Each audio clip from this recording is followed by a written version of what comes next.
Salut à tous les amis, c'est Skalen 500 et aujourd'hui on se retrouve pour un nouveau tuto.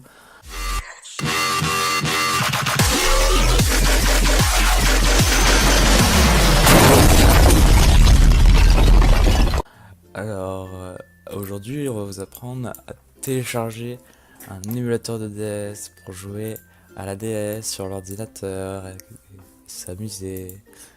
Alors on va commencer à aller, hop, alors on va aller sur internet et on va taper les mots suivants. Pas Domingo, Desmum. Le petit Desmum, cette chose, c'est ça qui nous permet de jouer à la DS. Incroyable! La nouvelle technologie nous permet de faire tant de choses. Donc, on va aller dans les pages, il y a un petit bouton Download. Pour les non-anglophones, cela veut dire télécharger. Et donc, on va cliquer sur la version adéquate. Si vous êtes sur Macintosh, le bouton Macintosh. Si vous êtes sur d'autres plateformes, vous vous démerdez le cul. Et si vous êtes sur Windows, et bien vous allez cliquer tout simplement sur 64 bits, parce que personne n'a d'ordinateur 32 bits. On arrive sur une autre page, et il faut attendre.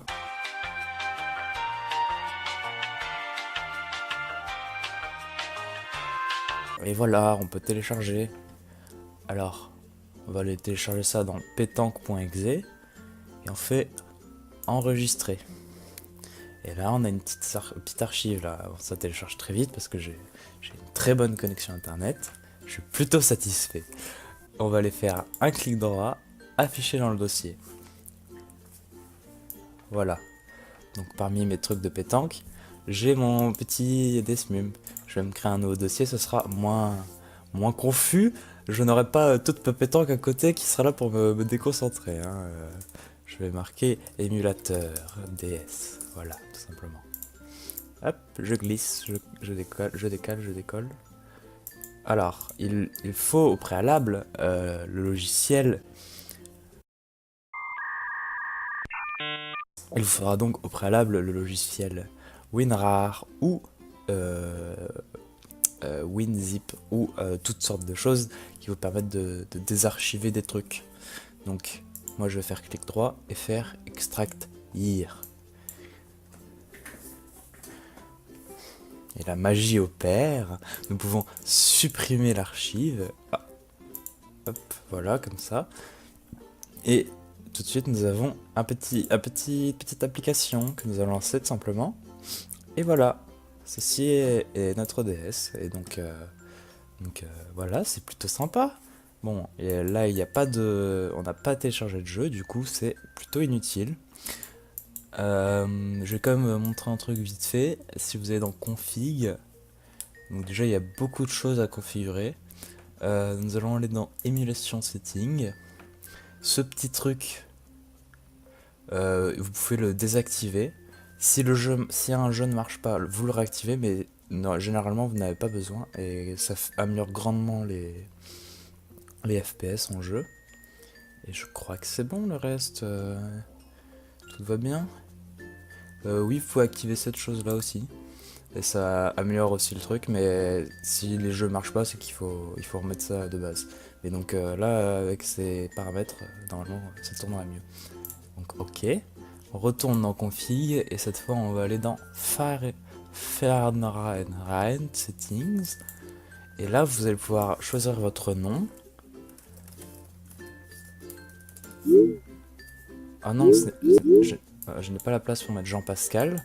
Je vais mettre Jean Pasque. Ici, c'est le message de description de votre DS.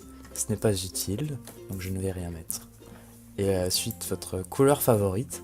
Moi, je préfère le violet. Et ensuite, votre date de naissance. Et ensuite, votre langue. Donc, moi, je vous conseille de mettre français si vous êtes français. Si vous êtes allemand, vous pouvez mettre allemand, etc. Ok. Voilà. Et normalement, tout est bon. Une dernière chose, vous avez les contrôles et les hotkeys config. Contrôle, c'est pour contrôler la DS, donc les boutons présents sur la DS. Donc, vous pouvez les mettre comme vous voulez. De base, c'est pas très pratique, je trouve. Moi, je les change à chaque fois. Et donc, hotkey config, c'est pour tout ce qui est en rapport avec l'émulateur. Et donc il y a beaucoup de trucs. On s'en fout un peu. Donc voilà, je vous montre des trucs qui ne servent à rien. Donc hop, on peut fermer tout ça. Maintenant il va falloir aller télécharger des petits jeux. Et donc on va aller chercher un jeu. Et donc c'est très simple, il suffit d'aller sur Google, vous tapez le jeu que vous voulez, par exemple Pokémon Noir. Oui, voilà, ça suffit. Et vous tapez juste le mot ROM à côté. Et vous allez avoir beaucoup de résultats. Alors certains sites fonctionnent très bien, d'autres fonctionnent pas très bien. À force de télécharger des jeux, vous saurez quel site fonctionne et quel site fonctionne pas. Voilà, et c'est à vous de chercher un petit peu. Généralement, on s'en sort. Attention au site Emu Paradise qui était très très bien, mais qui ne fonctionne plus aujourd'hui. Donc ça ne sert plus à rien d'y aller sur ce site. Voilà, ça ne marche plus. Je vais donc aller sur le premier site qui me propose, emurom.net émulation. Et donc vous cherchez le bouton adéquat, téléchargement direct du jeu. La technologie est bien faite. Et je vais donc télécharger, hop, mon petit jeu. Alors, je vais me faire un fichier dans mon fichier émulateur. Je vais me faire un petit dossier, hop, que je vais appeler ROM. Comme ça, je vais pouvoir ranger tous mes ROM. Enregistrer. Encore une fois, une petite archive. Celle-ci prend un peu plus de temps. Hein. Il faut être patient. Voilà, j'ai réussi à télécharger mon fichier.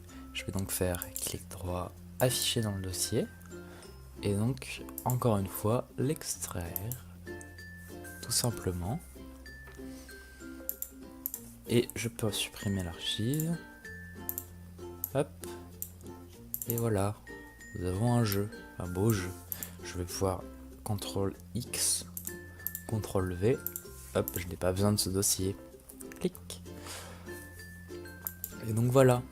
Après, il en va à ma guise de télécharger tous les jeux que je veux. Attention toutefois, c'est illégal si vous ne possédez pas une copie du jeu. On va vous taper sur les doigts, hein. Attention. Hein. Donc voilà, maintenant on va pouvoir relancer notre émulateur. Et dans File, Open ROM. Et hop, il nous met directement vers les ROM.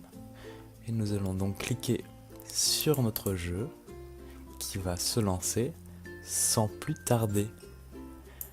Alors vous vous dites sûrement, c'est très petit, dis donc. Oh là, en plus c'est très fort. Alors nous allons aller dans Config, Sound Settings, et vous allez pouvoir baisser le son. Petite astuce, si vous voyez pendant le jeu que vous avez des problèmes de son, que le son est décalé, cliquez sur Synchronous ici. Moi je n'en ai pas besoin car j'ai un ordinateur surpuissant. Nous allons retourner dans Config et aller dans... non, pas Config, dans View. LCD Layout, vous pouvez le laisser en les écrans les uns sur les autres comme ceci. Vous pouvez sélectionner horizontal pour les avoir les uns à côté de l'autre. Il en va de votre choix personnel. Et vous pouvez également changer la taille de la fenêtre. Par exemple x3, quand même plus agréable pour jouer, ou simplement mettre en plein écran et ça se mettra tout seul, tout simplement. Autre astuce, si vous allez dans View et Magnification Filter, vous pouvez sélectionner un filtre qui améliorera la qualité en jeu. Vous aurez moins de pixels, ce sera plus sympa. Moi je vous conseille celui-ci, c'est celui de base, il est très très bien. Voilà, c'est tout pour ce tutoriel sur l'émulateur de DS. J'espère que cela vous a été utile. Bon jeu à vous!